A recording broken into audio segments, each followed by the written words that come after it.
Сайн байцгаана уу эрхэм мөндөд үзэгч сонсогчдоо. Миний цэхэм хөлж подкаст ээлжид дугаар эхэлж байна. Энэ удаагийн дугаард бид хүрээлэн байгаа орчны эсрэг гэдэг тодорхойлолттой гэмт хэргийн талаар ярилцахаар цагдаагийн ерөнхий газрын мөрдөн байцаах албаны хүрээлэн байгаа орчны эсрэг гэмт хэргийг мөрдөн шалгах хэлтсийн алхам мөрдөгч хошууч би Бацаяг давж авчираад байна. Сайн байна уу? Сайн байна уу?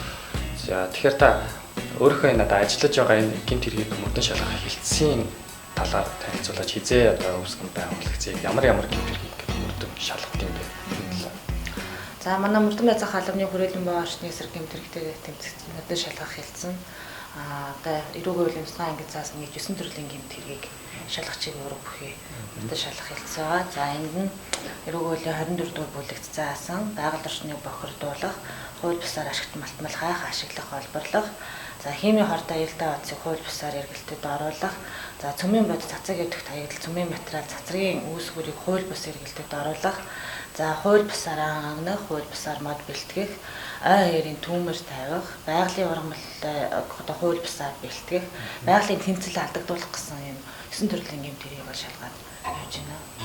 Одоо энэ хэлтээс ойролцоогоор хэдэн алба хаагч хариалагддаг вэ? За манай хэлтс болохоор 12 хүний одоо бүрэлдэхүүнтэй ажиллагаа явуулдаг. За хэлтсийн дараагаар хурандаа Баатар гэж юм байгаа. За дотроо дээр нь чиглийн ахлах мөрдөгч нь дэд хурандаа Баасан талаа гээд.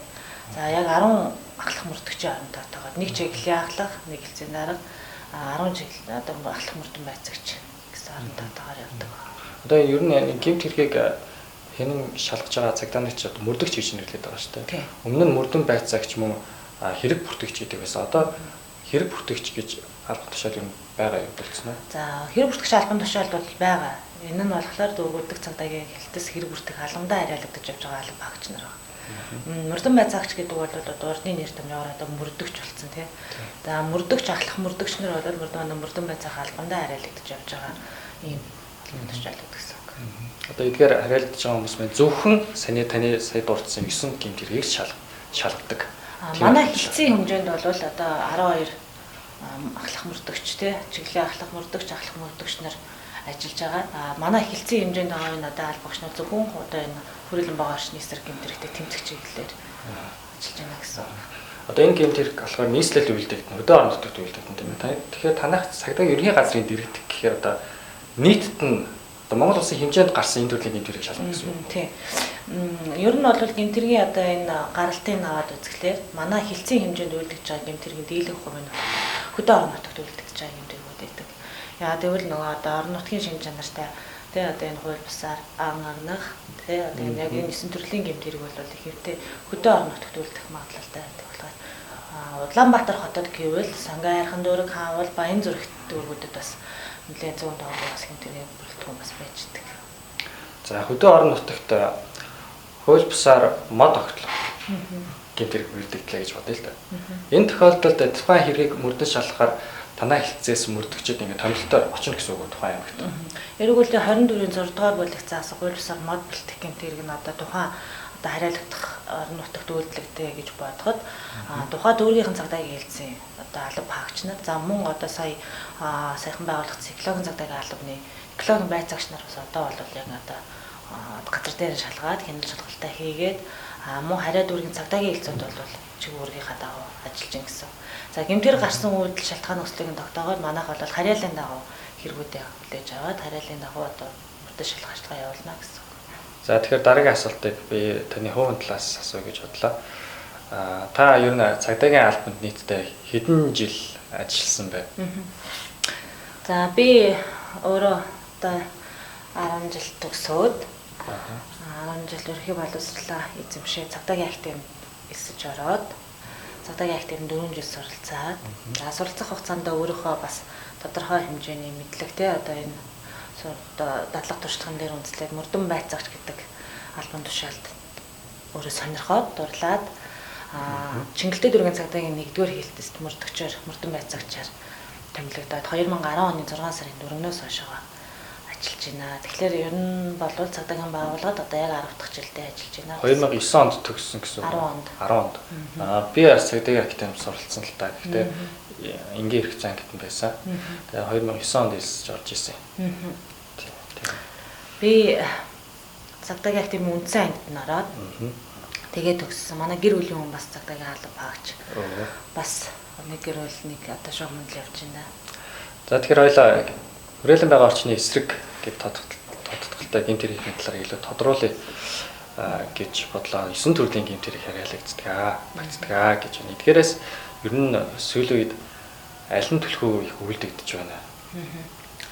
За ер нь бол эрүүгийн хуулийн 24-р бүлэгт заасан 9 төрлийн гэмт хэрэгээс за ихэвчлэн гэх юм бол одоо хууль бусаар аагнах. За хууль бусаар мод үлдэх.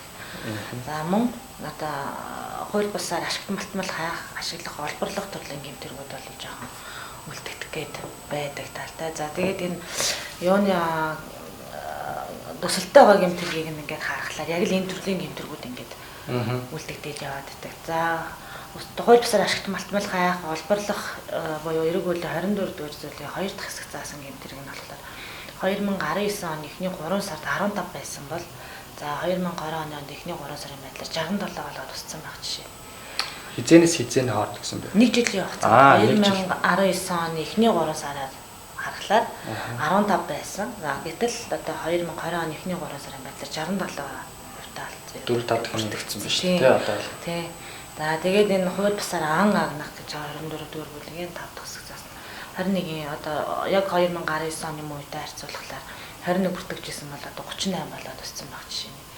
Гэхдээ энэ одоо яг одоо гэмт хэрэг өсөд байна гэж харах бол нэг талаасаа жоох өрөөсгөл ойлголттой. Яадаг гэвэл энэ цагдаагийн байгууллагаас явуулж байгаа хяналт шалгалт их байна. Сайжирч байна. Тэгээд дээрэс нь хүмүүс рүү одоо уг нь бол одоо ингээд чиглэлсэнтэй ажиллагаанууд маш их хийгдэж байгаа гэж бол ойлгож байгаа. Зөвхөн манай бадаа мөрдөн байцаах албаны хөрөөлөн буй орчны эсрэг гэмт хэрэгтэй тэмцэх хэлтсэн маань энэ чиглэлээр одоо орчин сэргийлэх чиглэлээр тий эрүүгийн албатай хамтраад ажилладаг гэсэн бол одоо экологийн цагдаагийн албаны байцаагч нар одоо байнга хяналт шалгалтаас хийгээ явж байгаа болохоор одоо өсөлттэй байна гэж үзэж байна. Энэ гэмт хэрэгүүд ингээд үйлдэгдээд тэгээд тоон өсөд байгаа яг цаад шалтгаан нь юу байж болох вэ? Яагаад хүмүүс гэмт хэрэг үлдээд байгаа юм бол санаатай үлдээд байна уу? Санамсар болгоомжгүй үгээс үлдээд байна уу?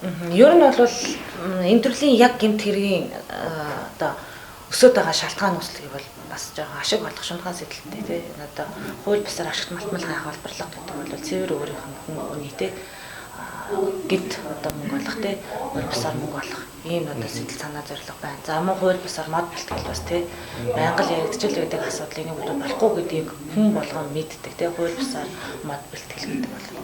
Тэгэхээр энэ бол одоо иргэд бол одоо хууль эрх зүйн мэдлэг нэгдүгээр дутуу байна. Хоёрдугаарт одоо энэ төрлийн гэмт хэргийг үйлдснээрээ өөрөө хэдэн жилийн ял авах хэвээр ер нь эрүүгийн хуульд ордог юм уу гэдэг ийм одоо мэдлэг дутмаг байна л гэж үздэг. Яг энийг одоо бид нар манай цагдаагийн байгууллагаас хэрэгжүүлж байгаа. Тэр тусмаа манай хүрээлэн байгаа орчны эсрэг гэмт хэрэгтэй тэмцэх хэлсэн. Иргэдрүү чиглэсэн үйл ажиллагаа явуулъя гэд сүүлийн 3 жилд одоо байгалийн хамгаалъя гэд энийг одоо улс орон даяар бол явуулаа одоо 3 дахь жилдээ явж байна. Энэ айн нь ингээд 3 жил ингээл 3 жилийн хугацаанд тасралтгүй үргэлжилсэн гэсэн үг үү? Гэхдээ одоо яг ингэдэг 2000 одоо ингээд нэг 4 сараас эхлээл тийм аялал жуулчлалын одоо улирал эхэлдэг ч юм уу тийм зам. Одоо гэмт хэрэг төлхөө үйлдэгдэг сезон эхлэх үеэр одоо яг л ингээл 2000 одоо 18 19 тий 18 19 20 21 гэл ингээд явхлаар энэ нь бол яагаад ингээд одоо энэ хугацаанд нь явуулдаг вэ гэхээр магадгүй хүмүүс одоо ингээд нэг жоохон өрөнд дулаан цаг ирээд тий яг ингээд нэг байгаль орчин руугаа чиглэсэн одоо аялал зугаалах үед хүмүүс рүү чиглээд үйл ажиллагаа явуулах юм бол яг энэ 1 сарын хугацаатай үйл ажиллагаа явуулдаг юм байна да. Ом болгоны нэс ингээд бүтэн жилжингээ явдаг бол биш. Гэхдээ бүтэн жилжингээ л хүмүүс рүү манай одоо цагдаагийн байгууллагын цахим пэйж хуудасуудад бол энэ талаар постууд байнга уриалгах тий энэ сануулгууд нар бол явж идэг. 1 сарын хугацаатай аян гэхлээрээ хүмүүсд та бити хогоо аяач тий ил бити гал гаргаач. За магадгүй одоо яг л хүмүүсийн хувь хүн тал руу чиглэсэн үйл ажиллагаануудыг нь явуулдаг. Орчин сэргийлэх зорилгоор гэсэн үг л дээ. Яг энэ аян явагдаад байгаа хугацаанд бол яг аян явагдана гэхээр яг яаж явагдаад байгаа? Одоо энэ жишээ нь одоо сая манай яг одоо аян бол яг эд дундаа ороод явж байна. Одоо 2020 оны 4 сарын 15-наас эхлээд 1 сарын хугацаатай 5 сарын 15-нд дуусгая. Тэгэхээр аяны хэмжээнд бол одоо яг нэлийн үеийн ажиллагаануудыг бол төлөвлөлөөд одоо дуусах шатндаа явж байгаа. Тэгэхээр 21 аймгийн цагдаагийн хэлтцтэйгээ хамтраад тэгээд дээрээс нь дэлхийн байгууллага хамгаалгасан за Монгол Улс туйлцаад одоо гэмтрийн сурчин сэргийлэх ажлыг зохицуулах зөвлөл за мөрдөн байцаах алба экологийн цагдаагийн алба гэсэн 4 байгууллага хамтраад 1 сарын хугацаатай яг аян явуулж байна. За энэ аяны хүрээнд бол одоо энэ иргэдрүүгөө чиглэсэн маш олон одоо үйл ажиллагаанууд яваад байгаа.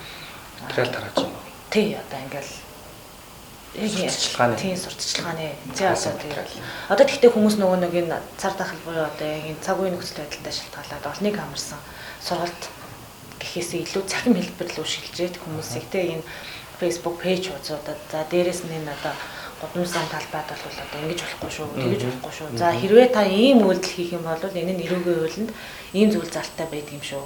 Та энэ хэргийн гэмтрээс одоо өршин сэргийлэх боломжтой байна шүү.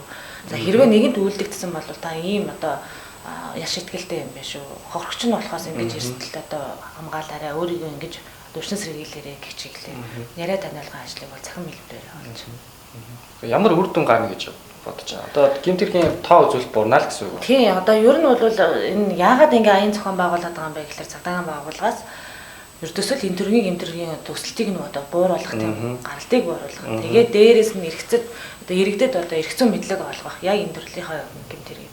Тэгээ ер нь бол өршин сэргийлснээр гэмтрийн гаралт буурнаа л гэж үзэж байгаа. Та түрүү ашигт малтмалыг хууль бусаар олборлох гэмтэр их үйлдэгдэж байна гэсэн шүү дээ тийм.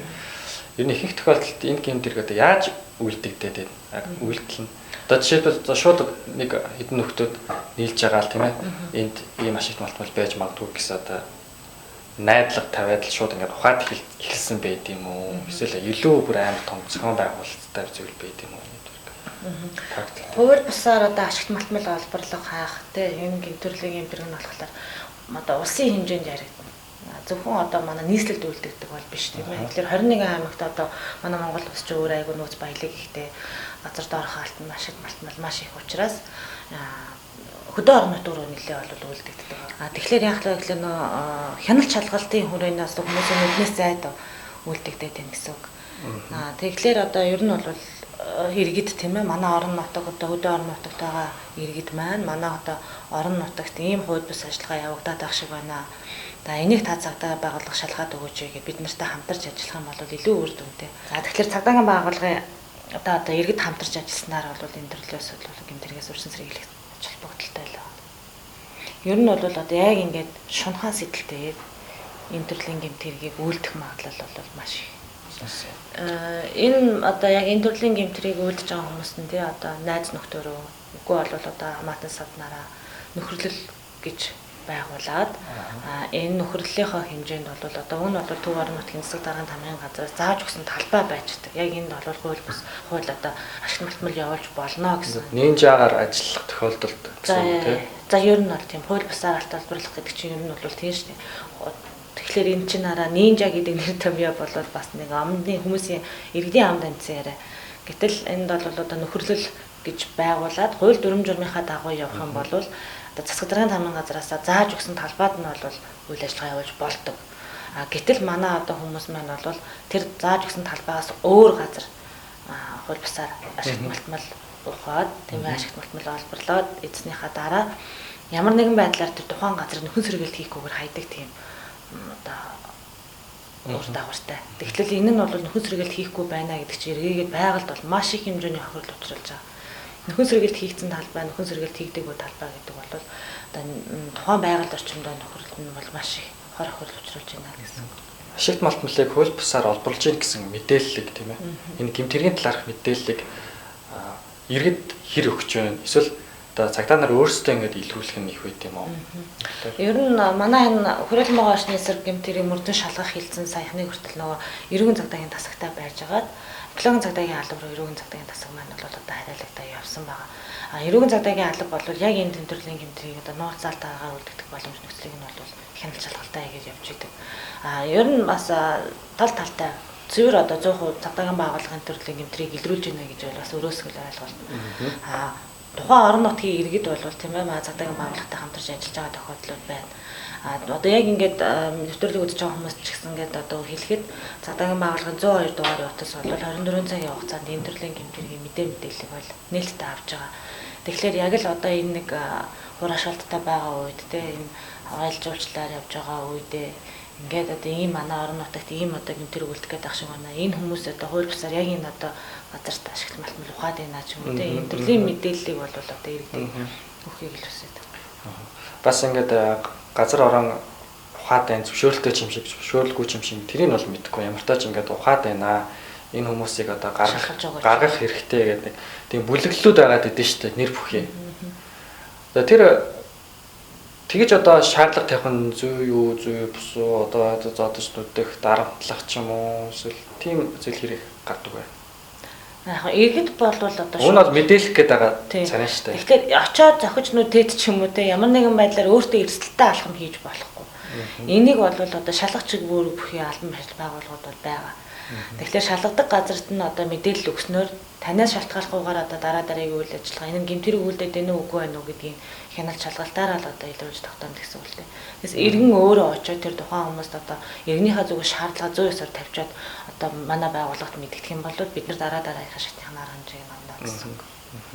За ан агных гэмт хэрэг дээр ярих юм бол жишээлбэл иргэд хууль бусаар ямар ан надад ямар амтан хатаад байна. За энэ хууль бусаар ан гэмт хэрэг бол бас л дийлэн хувийг эзэлдэг. Тэгэхээр энэ бол яг одоо шуудхан хэлэхэд бол хууль бусаар ангах гэмтэрэг бол яг л өөрийн хувь хүний хүмүүжлэлтэй холбоотой асуудал. Бидний багаас байгталтай одоо амтаа агнж болохгүй юм шүү, тийм шүү. Үр дагаврыг биднэрт бол аль хэзээний ойлголцсон байдаг. Гэтэл иргэд бол бас нөгөө одоо энэ хууль бусаар хил даавуулах гад одоо энэ брандны те манай одоо Монгол улс ч юм бол бас л маш их байгалийн баялаг тэгээ дээрээс нөөцтэй хилээр гарах гад баригдаж байгаа тохиолдлууд бол маш их байдаг. Тэгэхээр одоо энэ хууль бусаар ангах гэмтэрэг гэхлээр 24-нд 5 дахь бүлэгт заасан одоо яг л бас л нэг өсөлтөд явж байгаа гэмтэргийн зүйлтэй. Хилээр гарах гэж байгаад ингээд баригдсан тохиолдол тэр хороож авсан зүйл ан амьтныг яад юм. Энэ бол шууд манай улсын орлого болно. За мөн одоо тухайн хэрэгтэй эдмүрийн баримтаар тооцогдно.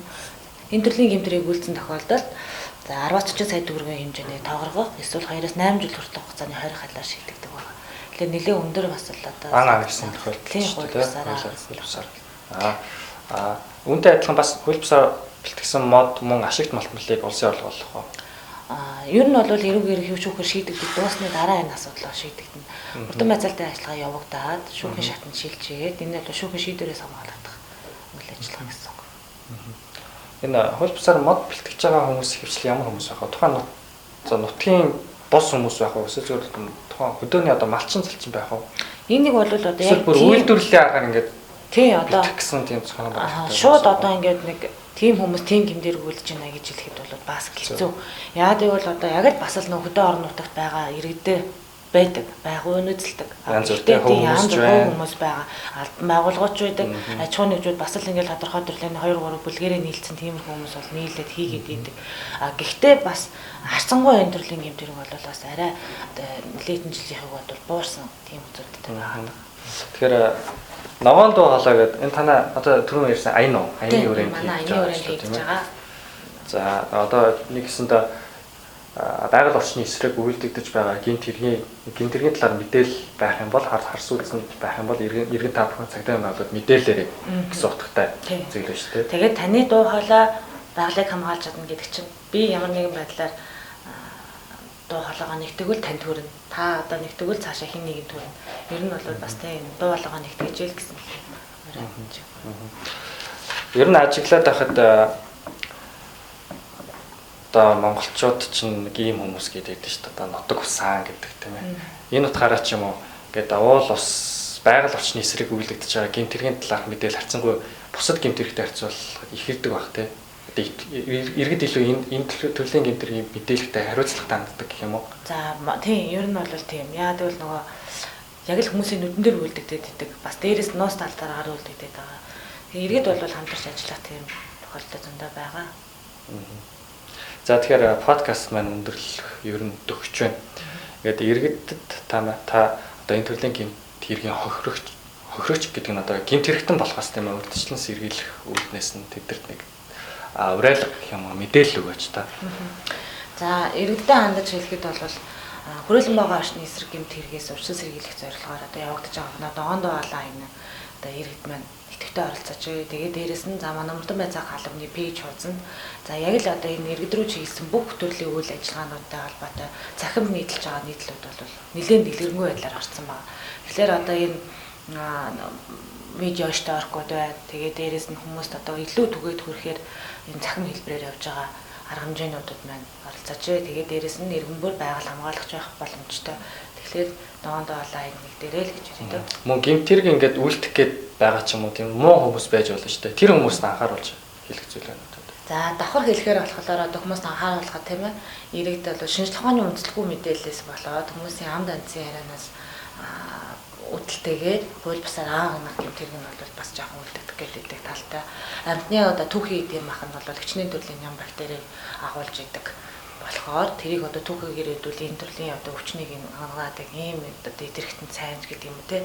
Ийм одоо амд анцын ярианаас үтэлтэйгээр тийм хууль бусаар аагнах гэмт хэргийг хорч болох гэдэг талтай шүү. Тэгэхээр та бүхэн иргэдэн маань эргцөө мэдлэгийг дэвшлүүлээ. Тэв төрлийн гэмт хэрэгээс урьдчилан сэргийлээрэй. Мөн ингээд хууль бусаар ангасан ангийн эд зүйлийг ингээд хууль ёсоор нь худалдаж авах нь өөрөө бас буруу баг тий. Ердөөсөө хууль бус гэдэг үг бол хууль ёсоор худалдаж авах, хууль бусаар ангана гэдэг бол нэг хэсэндээ ердөөсөө хоригдсан үйлдэл. Нэг худалдаж авч байгаа хүн магадгүй мэдхгүй байж болно шүү дээ. Хууль ёсоор ангана. За одоо яг одоо ингээд захимж явж идэг штэ одоо энэ Facebook те энэ юм дээр тийм амтны малыг зарна, ийм юм зарна, ингэн тэгнэ гэсэн. Энийг бол иргэн өөрөө тэр худалдаа авах одоо хэрэгцээнд байхгүй бол хүмүүс нийлүүлэхээр болж байгаа байхгүй. Энийг бол ердөөсөө иргэн хүний өөрийнх нь хувийн л одоо зохион байгуулалтын асуудал. Хэрвээ ийм одоо байгаа бол одоо цагдаагийн байгууллагад мэдэгдэх юм бол бид нар дараагийнхаа шатныхаа ажиллагааг хийгээд явна. За баярлалаа. Тэгэхээр подкастын өнөөдрийн дугаар цагдаагийн ерөнхий газрын хүрээлэн байгаа орчны эсрэг гэмт хэргийн одоо гэмтэргийн хэлтсийн гэмтэргийг мөрдөн шалгах хилцээ ахлах мөрдөгч цагдаагийн авчууч Бацаяа оролцож та бүхэнд энэ төрлийн одоо гэмтэргийн талаар товч мэдээлэл хүргэлээ. Та бүхэн бас хэрэгтэй зүйлсээ та хүлээж авсан байх гэж найдаж байна. Тэгэхээр цаг хугацаа монголчууд ер нь нэг 50 нэг гадны хүмүүс дүнсэн байдаг шүү дээ. 50 одоо юу гэдэг нь жоохон султаач юм тиймэрхүү баяр дүнсэн байдаг. Тэгэхээр одоо ямар тач цаг үе өөрчлөгдөж байна. Монголчууд илүү хариуцлагатай мэдээлэлтэй байх ёстой болж байгаа учраас за та энэ хүрээнд мөн одоо байгаль орчны эсрэг үйлдвэрлэж буй одоо гэмтэргийн тухай мэдээлэл цагдаагийн байгууллагад бусад төрлийн одоо гэмт хэрэг зөрчлийг холбогдох бусад байгууллагын одоо алгуурлаад өнгөрлөхөө гэж шууд хэд дорны зарч юм уу тийм ээ вебсайтаар ийм мэдэгдэж байгаарай гэж зөвлөх байна. За подкастт оролцсон танд баярлалаа. За баярлалаа. Баярлалаа.